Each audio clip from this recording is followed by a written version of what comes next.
혼자 있길 좋아하고 쉽게 마음을 열지 않는 신비로운 동물 고양이.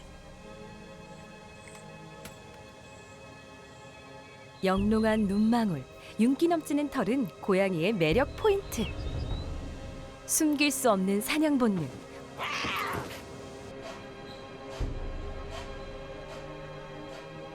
놀라운 점프력도 고양이의 특징이죠.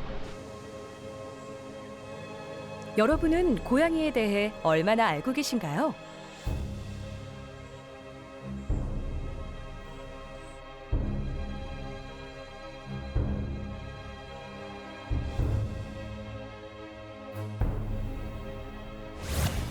인간과 고양이의 역사는 약 5,000년 전 이집트에서 시작됐습니다. 농경사회의 시작과 함께 나타난 쥐떼를 해결하기 위해 고대 이집트인들은 고양이를 가축으로 선택했죠.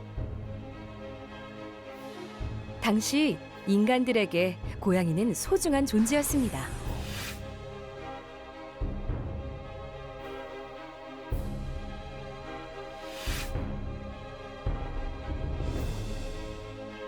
고양이에 대한 이집트인들의 애착과 숭배 사상, 그들에게 고양이는 신이었습니다. 모성과 풍요의 상징으로 추앙받던 고양이들.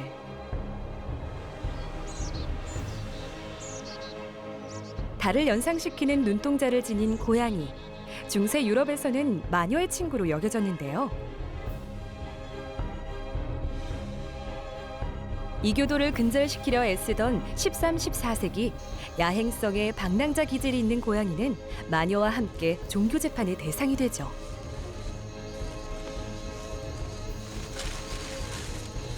고양이는 단지 고양이라는 이유만으로 화형에 처해지기도 했습니다.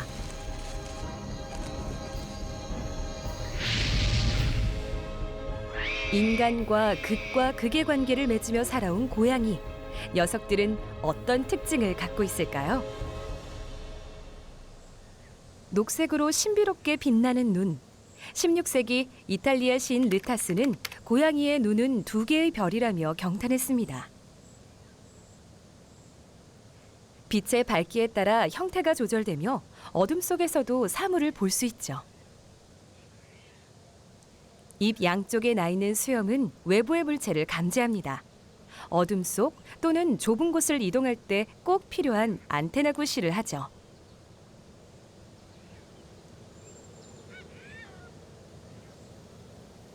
고양이가 살면서 경험하지 못하는 것이 있다면 그건 아마 불면증일 겁니다.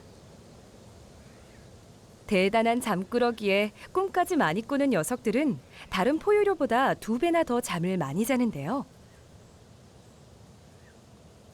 대부분의 고양이들은 여러 번 잠깐씩 나누어 잔다고 하네요.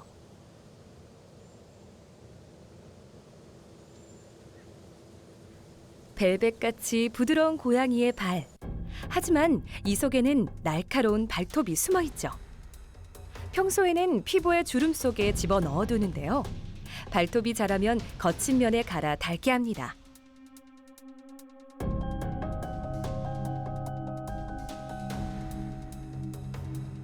폭신폭신한 발바닥은 고양이가 점프하고 착지할 때 에어백 역할을 하죠. 고양이는 자기 키의 5배나 되는 높이를 뛰어넘을 수 있습니다.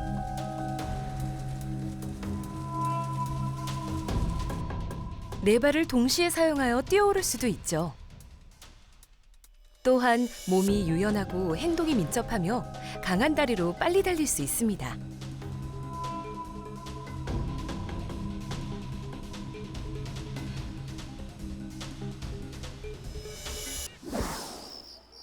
이런 고양이의 특징은 농경사회에서 환영받았죠. 곡식이 있는 곳에 항상 존재했던 쥐는 골칫거리였는데요. 수확한 농작물에 큰 피해를 입히는 쥐떼에 대응하는 가장 훌륭한 방법. 놈들의 천적은 고양이였으니까요. 하루에 20마리 이상의 쥐를 사냥할 수 있는 능력. 그것이 인간이 고양이에게 곁을 허락한 이유였습니다.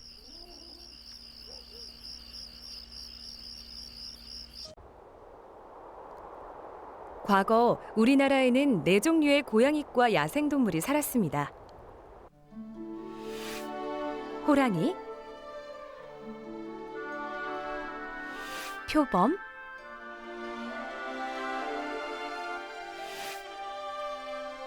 스라소니, 그리고 삭. 그중 살쾡이라고도 하는 삭만 지금도 살고 있죠. 영어로 레오파드캣, 표범 고양이라고도 불리는 삭은 몸에 반점이 있고 생김새는 고양이와 비슷하지만 눈 위, 코로부터 이마 양쪽에 흰 무늬가 뚜렷하게 나타납니다.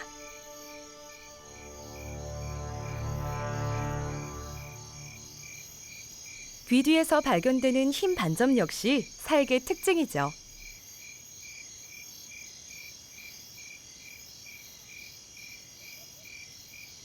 녀석의 꼬리는 고양이보다 짧고 뭉툭합니다.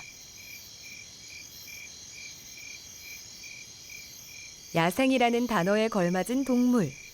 야행성인 삭은 주로 초저녁부터 새벽까지 활동하죠.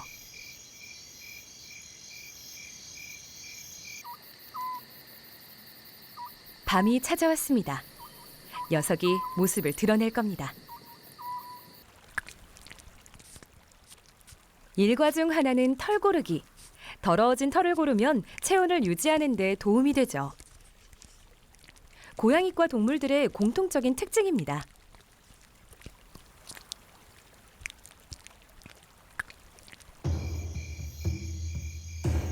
허기진 삭이 사냥감을 찾아 나섭니다.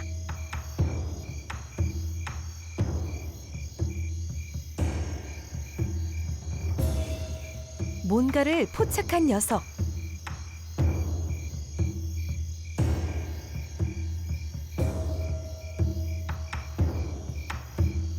사냥에 최적화된 소리 없는 움직임.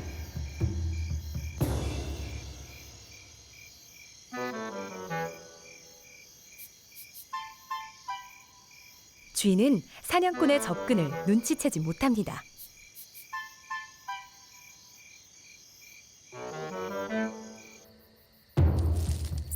날카로운 송곳니로 단숨에 제압하죠.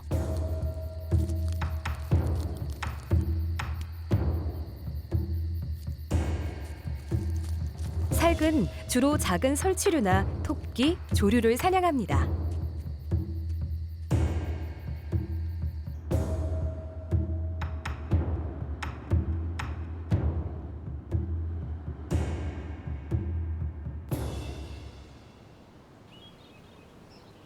삭은 나무를 잘 탑니다. 물론 고양이도 나무나 말뚝에 잘 기어오르죠. 하지만 안쪽으로 휜 발톱이 올라갈 때와는 달리 내려오는 데는 아무런 도움이 되지 않습니다.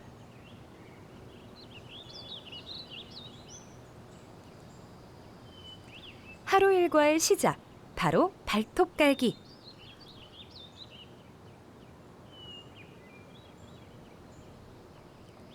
갈고리 모양의 발톱을 나무에 갈아 핥힌 흔적을 남깁니다. 고양이 행동과 비슷하죠? 영역 표시가 될 뿐만 아니라 날카롭게 갈린 발톱으로 사냥도 쉽게 할 수 있죠.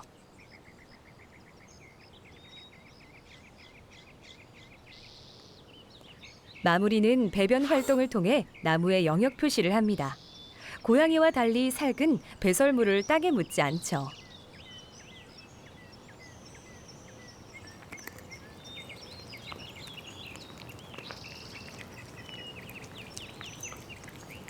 육식을 하는 삭이 풀을 먹습니다.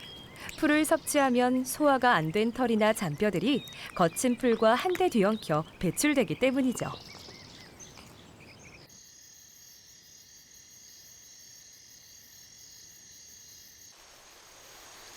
삭이 무언가를 주시합니다.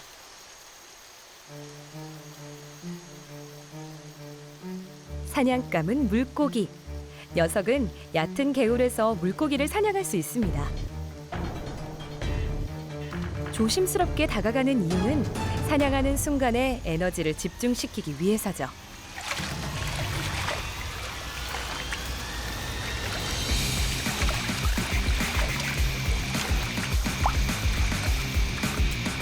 제법 큰 녀석과의 사투.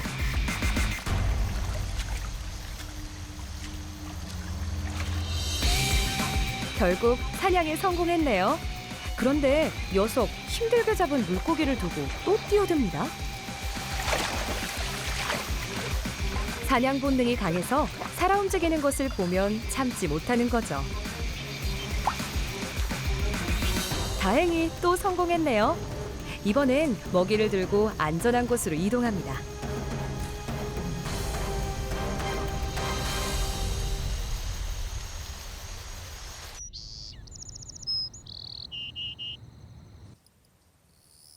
야생에 손님이 찾아왔습니다. 새끼 3마리와 함께 나타난 삭. 야행성인 녀석들이 낮에 활동하는 것은 드문 일이죠.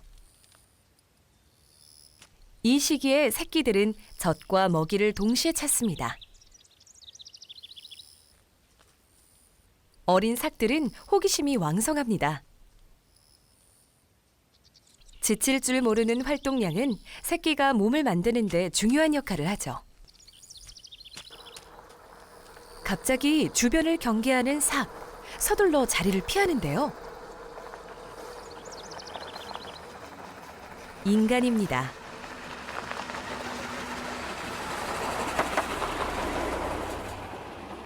사람이 만든 길 위에 야생의 평화는 길지 않았습니다.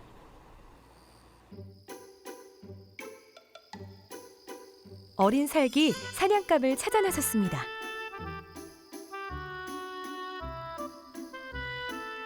무언가를 보고 있는 녀석.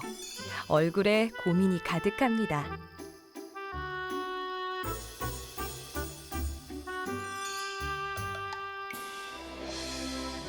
쥐사냥은 홀로 서기를 위한 첫걸음이죠.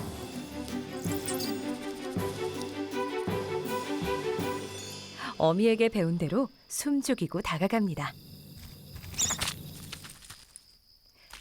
사냥에 성공했네요. 시작이 좋습니다.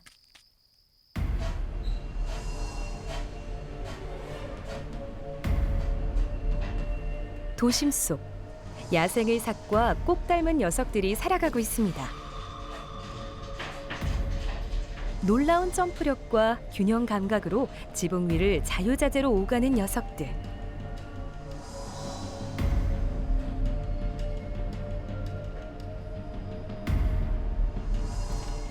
아직 길들여지지 않은 도시의 방문객, 바로 길고양입니다.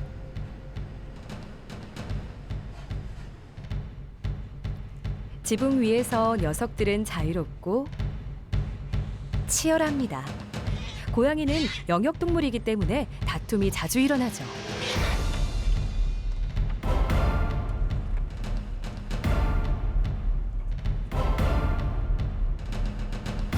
야생과 마찬가지로 승자와 패자가 존재합니다.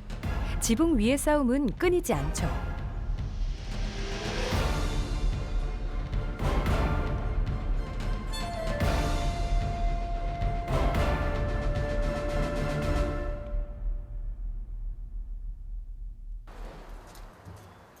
지붕 아래에서도 계속되는 생존을 위한 몸부림.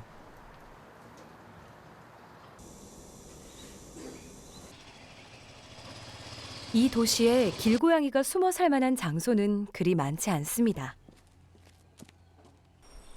그래서 녀석들은 늘 인간을 피해 다니고 숨어 다닙니다.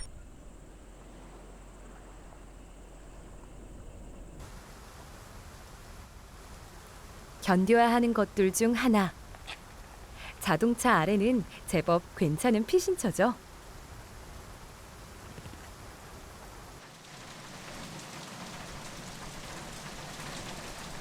도시는 길고양이에게 또 다른 야생입니다.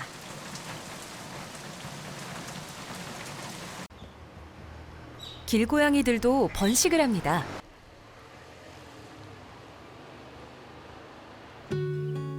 암컷은 임신한 지 평균 65일 만에 새끼를 낳죠. 아기 고양이만큼 겁없는 탐험가는 없다는 누군가의 말처럼 녀석들은 호기심이 왕성하죠. 그래서 이맘때면 어미 고양이는 새끼들을 돌보느라 늘 분주합니다.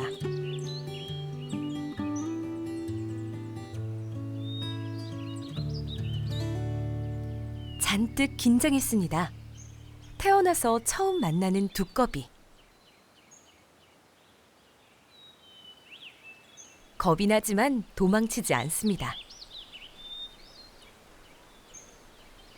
어미와 보금자리에 덜 종속된 새끼는 다른 새끼들에 비해 새로운 것 앞에서 겁을 덜 먹고 탐험에 대한 욕구도 강하죠.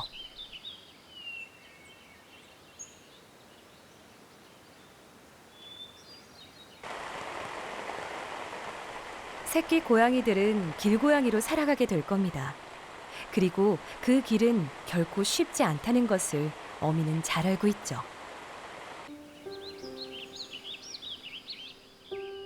한 녀석이 깨어날 수 없는 깊은 잠에 빠졌습니다. 어미가 핥고 또 핥아보지만 일어날 리 없죠.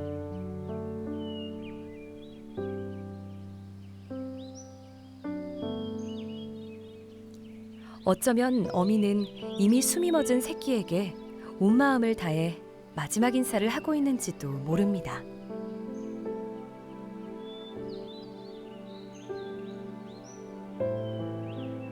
이대로 주저앉을 수는 없습니다.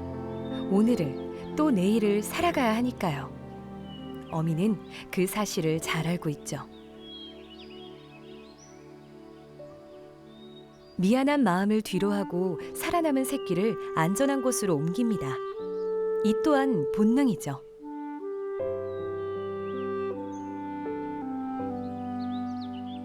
집고양이의 평균 수명은 15년, 길고양이의 평균 수명은 3년.